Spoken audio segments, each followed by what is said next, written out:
मैं विनय वर्मा, आप मुझे कुंडली रहस्य चैनल पर देख रहे हैं। आज के इस वीडियो में हम बात करने वाले हैं पितृ दोष के बारे में और पितृ दोष के अचूक उपाय के बारे में, जो बिल्कुल साधारण है। दोस्तों, सबसे पहले हम ये जानते हैं कि आपको पितृ दोष कैसे लगता है। दोस्तों, जब हम कुंडली देखते हैं तो कुंडली में 3, 6 और 11 भाव को छोड़ के, तीसरे भाव, छठे भाव और एकादश भाव को छोड़ के कुंडली में कहीं पर भी अगर सूर्य के साथ राहु केतु बैठ जाए या गुरु के साथ राहु केतु बैठ जाए या फिर चंद्रमा के साथ राहु केतु बैठ जाए, सूर्य और शनि एक साथ बैठ जाए तो श्रापित योग लगता है। दोस्तों, अगर शनि और राहु एक साथ बैठ जाए तो श्रापित दोष लगता है। दोस्तों, यह योग ऐसे नहीं लगता, इसके पीछे बीते हुए कल को समाहित कर देता है और वहीं यह कुंडली में आपके वर्तमान जीवन में घटित होने लगता है। दोस्तों, पूर्व जन्म में पीछे आपके परिवार में कुछ अगर देखा जाए तो आपके पिता, आपके दादा, परदादा, ऊपर से ही पीढ़ी दर पीढ़ी कोई ना कोई अकाल मृत्यु होता है, जिसको आपके परिवार वाले उसको शांति नहीं करा पाते। नतीजा यह होता है कि पितृ नाखुश हो जाते हैं, जो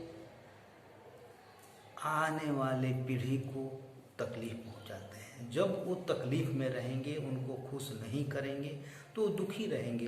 तो जब दुखी रहेंगे तो निश्चित रूप से अपने परिवार वालों को, अपने लोगों को ही वो तकलीफ पहुंचाते हैं। जब पितृ दोष लगता है तो निश्चित रूप से ऐसे जातक शारीरिक रूप से, मानसिक रूप से, आर्थिक रूप से, सामाजिक रूप से उनको कष्ट झेलना पड़ता है।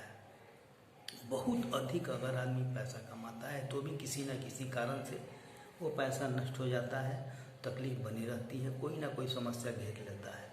दोस्तों, अगर देखा जाए तो श्रापित योग भी पूर्व जन्म का या आपकी पीढ़ी में कहीं ना कहीं किसी कारणवश अपने कर्मों के माध्यम से ही देवताओं का, पितृ का श्राप लग जाता है, जिसके चलते ऐसा कठिन समय से गुजरना पड़ता है। दोस्तों, अगर अब हम समाधान की बात करें तो आप यह देखिए कि साधारण सा उपाय, आप जैसे 20 सितंबर 2021 से पूर्णिमा है, जो महामाल्या शुरू हो रहा है, जो 6 अक्टूबर तक जाएगा। दोस्तों, 6 अक्टूबर तक जाने वाला है। इस पितृपक्ष में आप अपने पितृ को खुश कर सकते हैं। वैसे मैं कुछ ऐसा विधि बतलाऊंगा, ऐसी मंत्र बतलाऊंगा, जिसके माध्यम से आप अपने पूजा के साथ शामिल करके, पूजा करने से पहले या पूजा के बाद में उस मंत्र को मात्र 3 बार पढ़ने पर भी आपको अपने पितृ को खुश करने का मौका मिलेगा, जिससे आपको आशीर्वाद मिलेगा। दोस्तों, तो सबसे पहले पितृपक्ष की हम बात करते हैं। तो पितृपक्ष में आप क्या करें? सबसे पहले तो आपके घर में अगर गीता, श्रीमद् भागवत गीता है तो उसका पाठ किया कीजिए, उसको पढ़िए। इस पितृपक्ष में उसको पूरा कर लीजिए। श्रीमद् भागवत गीता पढ़ने से भी पितरों को मोक्ष मिलता है, वह खुश होते हैं और आपको आशीर्वाद देंगे। दूसरा उपाय, अगर आप पितृपक्ष में पीपल के पेड़ पे एक मटका लीजिए, जिसमें थोड़ा सा छेद कर दीजिए और उसमें कुश या फिर कॉटन लगा दीजिए, ताकि पानी एकाएक नहीं गिरे, बूंद बूंद करके गिरता रहे। और उस घड़े को आप ले जाकर पीपल के पेड़ पे बांध दीजिए और उसमें पानी भर दीजिए। डेली पानी भरें, अति सुंदर। नहीं तो एक बार भी भर दें लेकिन बीच में देखते रहें, पानी कम हो तो फिर उसमें डाल दें, ताकि वो पानी बूंद बूंद करके नीचे गिरता रहे पीपल के पेड़ पे और आपके पितृ उससे तृप्त होते रहें। दूसरा उपाय, इससे भी आपकी पितृ खुश होंगे। तीसरा उपाय है कि अगर आप पीपल के पेड़, जो पुराना पीपल का पेड़ है, उस पीपल के पेड़ के पास जाएं, 7 जनेऊ लेकर जाएं और वहाँ पे उनके पीपल के पेड़ के पास जड़ पे आप चढ़ा दें और वहाँ पे एक मंत्र बोलें, मूल्य ब्रह्मा त्वचा विष्णु सखा शंकर मेवच पात्रे पात्रे देवानाम वासुदेव नमस्तुते। इस मंत्र को पढ़ते हुए वहाँ पर जनेऊ रखें और फिर ओम नमो भगवते वासुदेवाय नमः इस मंत्र का 108 जाप करते हुए और पीपल का परिक्रमा कर लें। इससे भी पितरों की शांति मिलती है और वो खुश होते हैं। दूसरा, गरुड़ पुराण में एक मंत्र है जो आप अगर बिल्कुल मात्र 3 बार भी अगर पढ़ते हैं पूजा के समय या पूजा से पहले, जनरल हमेशा, तो हमेशा अपने पितृ को ध्यान में रखकर उनसे आशीर्वाद प्राप्त कर सकते हैं। गरुड़ पुराण का वो मंत्र है, मैं मंत्र आप बतला देता हूँ।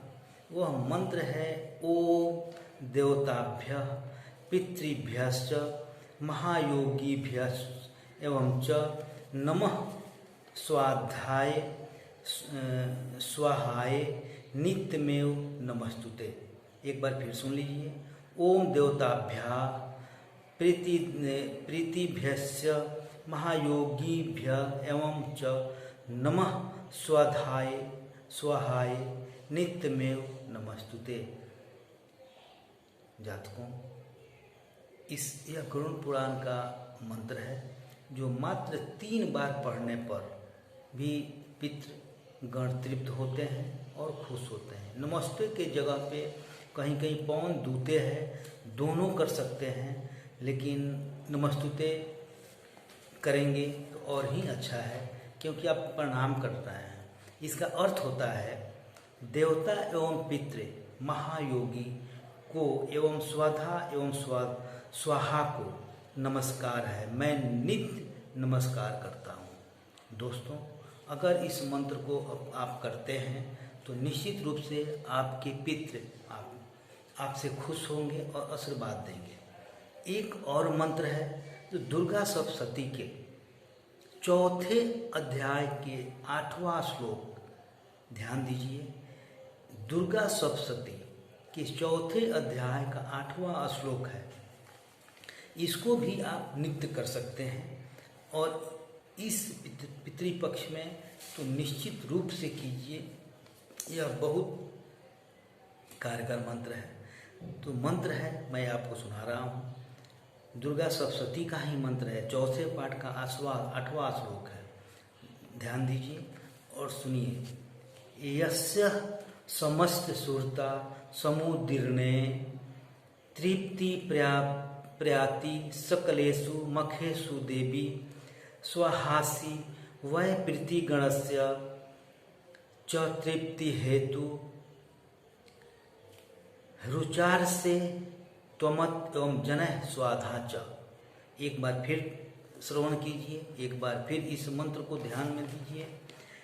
दुर्गा सप्तशती का मंत्र है, 4था पाठ का 8वां श्लोक। आप खुद चाहें तो दुर्गा सप्तशती आपके पास है तो उसमें इस मंत्र को देख सकते हैं। दुर्गा सप्तशती के 4थे पाठ का 4थे अध्याय का 8वां श्लोक है, जो है, मैं मंत्र बोल रहा हूँ। अस्य समस्त सुरसा समुदीरेण तृप्तिं प्रयाति सकलेषु मखेषु देवी स्वहासी वै पितृगणस्य च तृप्ति हेतु रुचार से त्वमत एवं जनः स्वाधा च।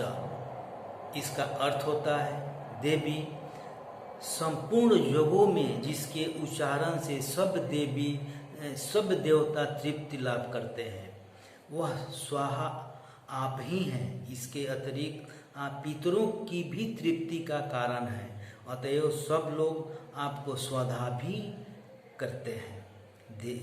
दोस्तों, यह मंत्र दुर्गा सप्तशती का है। निश्चित रूप से अपने पूजा में समाहित करके, पूजा से पहले या पूजा के बाद इसको 3 बार अगर जाप करते हैं तो निश्चित रूप से आपके जितने पितृगण हैं वो सारे तृप्त होंगे, आप पे खुश रहेंगे और आपको आशीर्वाद देंगे। दोस्तों,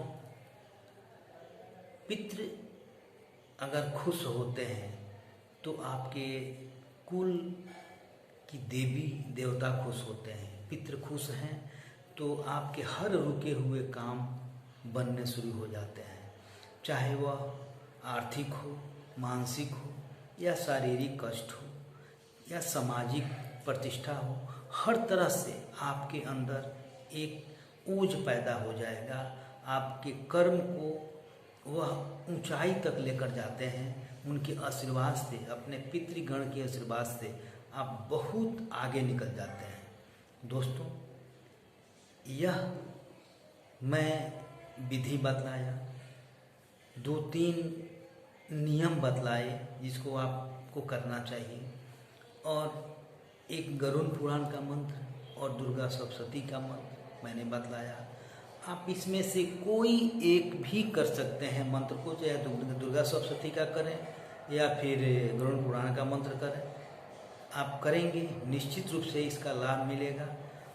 और इस पितृपक्ष में आप अपने पितृ को खुश कीजिए और उनका आशीर्वाद लीजिए और अपने कष्ट को दूर कीजिए। हर सफलता आपका चरण चूमेगा। निश्चित रूप से आप बहुत खुश रहेंगे और आपकी हर समस्या दूर होगा। किसी को बच्चा नहीं हो रहा है, किसी का शादी नहीं हो रहा है, इस तरह की बहुत सारी परेशानी दूर हो जाती है।